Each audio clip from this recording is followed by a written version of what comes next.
DreAllDay.com. Dre Baldwin, DreAllDay.com. Colin Kaepernick. I guess I got to talk about this. I don't want to talk about this, especially with what the subject is, but I guess we had to talk about it given the subject. So if you don't know, you probably know if you're watching this. Colin Kaepernick put out a children's book.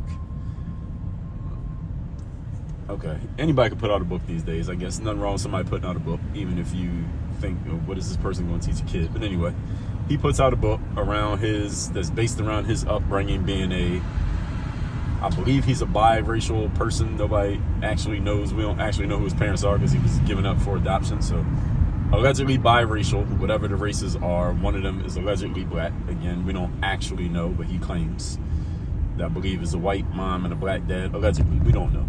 And he was adopted by white people, a white man, white woman couple. They raised him up, and he became whatever you want to call him these days. He wrote this kid's book, and in the book is he's doing media and press around the promotion of this book. And what he said was, he told the story in the book, and he touched on this a little bit on a Netflix special that he did some time ago, around how his white parents didn't quite understand some of the things that young Colin, was doing when he was attempting to embrace, lean into, understand, whatever, assimilate to his black background, the black side of him, whatever that happened to be. Because being a mixed kid, he was probably looked at as generally quote unquote black, which makes that 100% makes that part make sense. There's at least one part of what he said or that he's portrayed that makes sense. And there was a period in the kid's book, and I did not read his kid's book, I just saw the press he was doing around it, and that's why I'm talking about it, where he wanted to get cornrows, braids in his hair, because he looked up to Allen Iverson, and Allen Iverson was the guy at that time, and a lot of people had cornrows at that time, and he wanted to get cornrows. And when he wanted to get the rows, his white mom was like, well, what do you mean? What are you talking about? You want to get cornrows? And his mom communicated that it was not professional and that he would look like a thug. I don't know if she actually said thug, but this is what is around the media that he did around this whole excerpt from the book. And he put this out there in his book, and then when he's doing the media and the press about the book, he's leaning into this. Now, here's my general opinion of all of that. This is very low character behavior by Colin Kaepernick. Now, I don't know Colin Kaepernick. I don't know anything about him personally. And again, that's why I said this is low character behavior. I don't know him, so I'm not going to say he's of low character because I don't know him enough. I don't know him at all to say that. But this is low character behavior, and I'll tell you why. Even if you disagree with your parents, let's say you had both of his biological parents, and he disagreed with them on some things. And I'm sure anyone here over the age of 30, you think long and hard enough about how your biological parents raised you, you could probably come up with some things that they did or did not do that you disagree with, that if you wanted to, you could come at them about or diss them about or say, hey, they didn't do this right. When I have kids, I'm not going to make the same mistake that they made. Damn near anyone who had parents could probably think of something, right? So it's not wrong to identify something that your parents did that you disagree with. That part is not wrong. But two things with Colin Kaepernick. Number one, to put out a publication or a product and sell it and lean into, again, this is not just something he touched on. He's leaning into this. This is part of the press that's drawing the attention around this book. Is he's leaning into this part of making his parents look bad by pointing out that he wanted to get cornrows when he was a teenager in the late 90s, early 2000s, because that was the time Allen Iverson was popular. Everybody liked anybody from the inner city, black or white. But actually, you didn't have to be from the inner city. You could be from the suburbs. White kids, black kids, everybody liked Allen Iverson at that time because Allen Iverson was super popular. I had braids at that time. And my mom, who is black, said, yo, if you want to get a job or you want to go into somewhere where you're going to make a serious amount of money, yo, you got to get a haircut. My mom's black. I'm black. My dad's black. Is that racist? So that's the first part. It's just the dissing of the parents part. I already stepped on the second part. The second part is, dude, you got adopted. So you were given away. You're black, whatever part of his biological gene pool was black, whether it was his mom or his dad. I believe he claims that it's his dad. Your black dad didn't want you. He threw you away. He ain't wrote no books about that. He didn't do any Netflix specials talking about that, dissing the black man for throwing him away and not wanting him. He didn't do anything about that, right? He ain't even got a picture with his black dad, but he never dissed his black dad. But you're going to take those two white people who decided to take you into their home and raise you up, give you a roof over your head, a house to live in, raised you up, made you into a successful, he became an NFL quarterback. That's the most important position in all of team sports, is quarterback in football. You made it. You became successful. And now you're going to turn around and diss them. And this is the second time. So in the Netflix special, he dissed them through when he wanted to date a black girl. I believe the story was, again, this was a special, so it was kind of based on a true story. He was going to take a black girl out on a date or to the prom or whatever it was, and his white, or just he was dating a black girl. And his white mom kind of was a little bit nervous about it because she's white. I mean, it doesn't necessarily make her bad to be nervous about it. I can understand why she'd be nervous. She's white. All right, so he's going to get a black chick. She don't know nothing about that. I can see her discomfort. Doesn't mean that she's wrong. Doesn't mean that she's right either. It's just a thing. But then you're going to do it a second time in this book. And again, when you do press around a book or around something that you've published, you have some say in what gets talked about and what doesn't get talked about. And especially someone with Colin Kaepernick. He has a considerable amount of, with his whatever PR he has and all of that, he has a considerable amount of say where he can say to them, whoever's interviewing him, like, look, yes, these things are in the book, but I don't want to talk about that part. Let's talk about this part. Don't focus on that. Focus on this. He could easily have his PR people tell the interviewers that. Let's talk about this. He let them, or he encouraged them, one or the other, to focus on this part where he's going to diss his white parents who actually raised him up and gave him an opportunity when the black side of his family just left him there. His black dad left him there. Even his mom left him there. But he doesn't diss them. He ain't got no harsh words for them, but he's going to diss these people who raised you up, dude. And I get why he's doing it, because, and for my deductive reasoning, this just goes around him pushing the whole racism thing. He's a victim of racism, and this is what sells these days. We got the whole concept of race hustling that I've explained many times. So I understand why he's doing it, but that doesn't justify, it doesn't make it smart, and it doesn't make it good, doesn't make it sound, doesn't make it logical. But this is what this guy's doing, and this is very low character behavior. Why would you do that?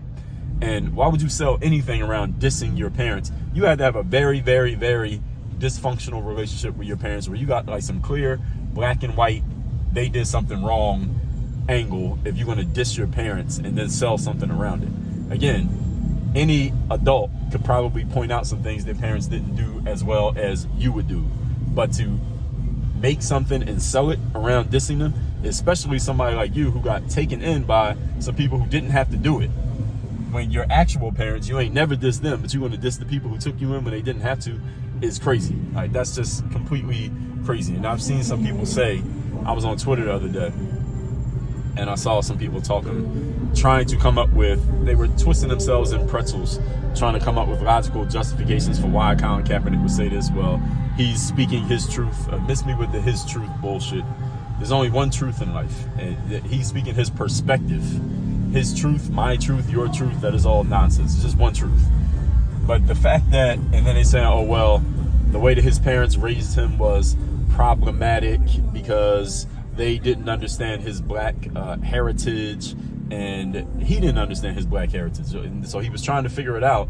Even in his book, he said he looked up to Allen Iverson as his idol because Allen Iverson represented quote-unquote blackness. Allen Iverson does not represent blackness. Shout out to Allen Iverson. I'm a fan of Allen Iverson. I've come from Philadelphia. Allen Iverson was the guy, and he was playing for Philadelphia. So shout out to Allen Iverson. But having cornrows and tattoos does not make you quote-unquote black.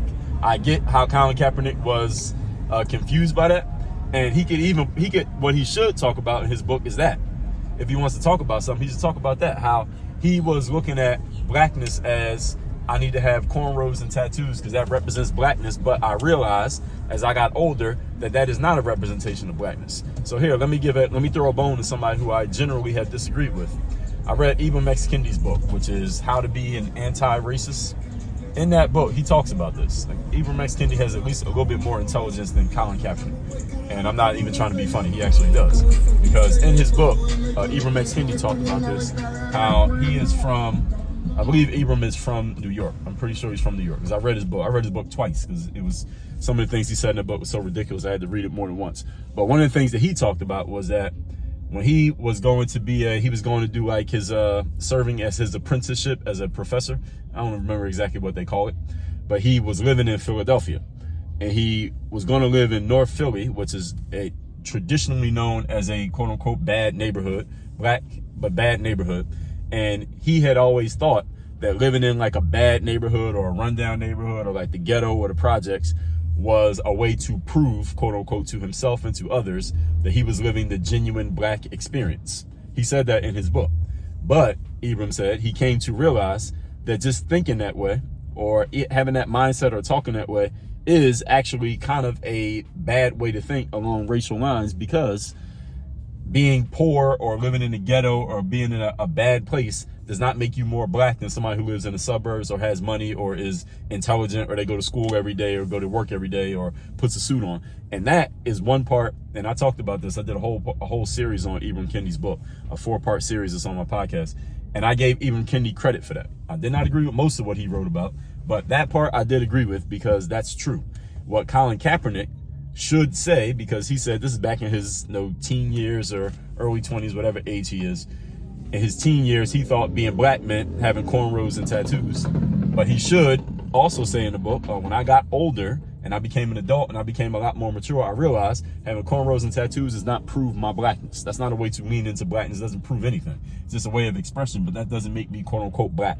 That's what he should have said as a lesson to kids. But instead, he used that story to frame and make his parents look like they're bad or they're racist or it's problematic, quote unquote, because they don't understand his black heritage. Well, first of all, dude, you didn't understand your black heritage because that is not black. Having having cornrows or tattoos is not black, and your white parents from the suburbs not understanding, what now Allen Iverson represented. How is that problematic? Why are they supposed to understand that?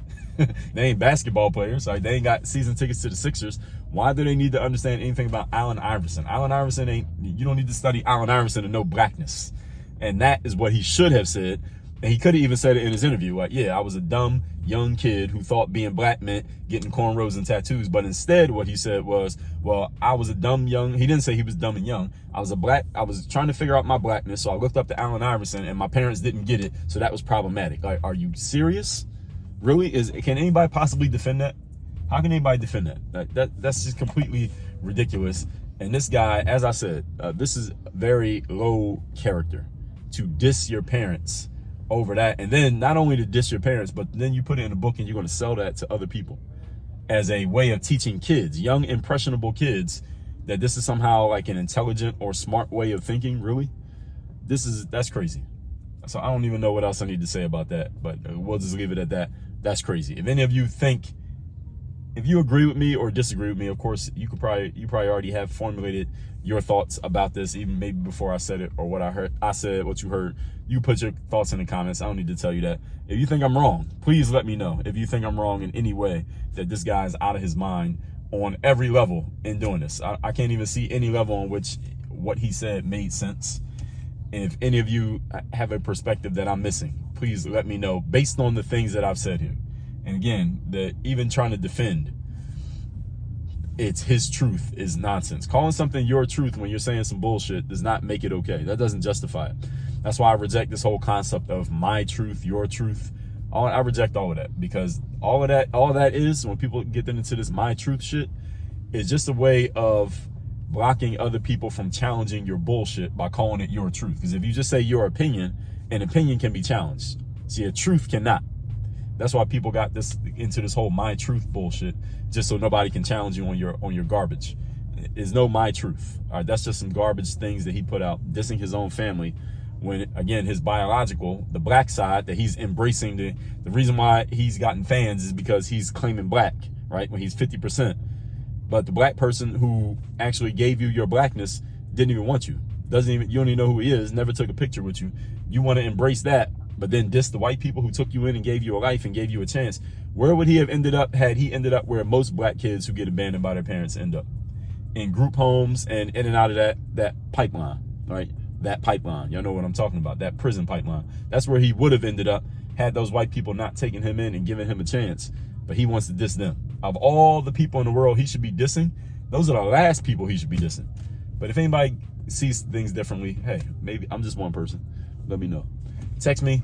Tell me the best insight you got from this vid, or you got an opinion you want to share with me directly, or a question. Hit me. My number is 305-384-6894. It's down below in the description. And workonyourgameuniversity.com. You want to develop more critical thinking skills, people skills, bulletproof mindset abilities. I got a course in there called Content Machine, another one called Business Builder. Got the Work on Your Game system. I got my whole coaching program all in the university. Again, it's at workonyourgameuniversity.com. That link is also down below in the description. Work on your game. Dre, all